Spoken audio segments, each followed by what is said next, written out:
5, 4, 3, 2, 1, go! Come on baby, just come with me. Come on baby, be wild and be free. We like mermaids. Assalamualaikum warahmatullahi wabarakatuh. Salam minggu bahasa Melayu SK Bertambulu. Bijak laksana tuah, berani laksana jebat.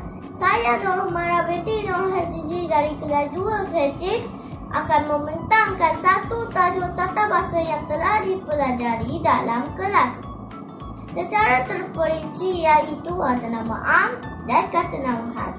Apakah itu kata nama am, kawan-kawan?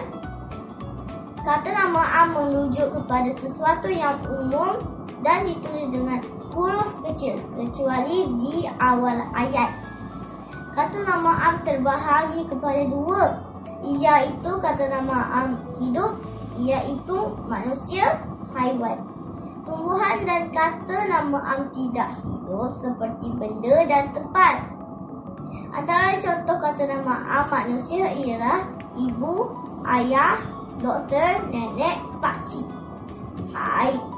Haiwan, ayam, arnab, harimau, kucing. Tumbuhan, pokok kelapa, pokok pisang. Benda, kerusi, meja, buku, tempat, rumah, taman, sekolah. Seterusnya, jom kita belajar kata nama khas pula, kawan-kawan. Kata nama khas digunakan untuk menjelaskan sesuatu secara tertentu dan khusus. Mestilah ditulis dengan huruf besar. Contohnya, kata nama am bagi manusia adalah cikgu, dan kata nama khas bagi manusia cikgu Mimi. Kata nama am bagi haiwan adalah kucing, dan kata nama khas bagi haiwan si Tompok. Kata nama am bagi tumbuhan pokok pisang. Kata nama khas bagi tumbuhan pisang emas. Kata nama am bagi benda adalah kasut, dan kata nama khas bagi benda bata. Kata nama am bagi tempat adalah sekolah, dan kata nama khas bagi tempat SK Bertambulu.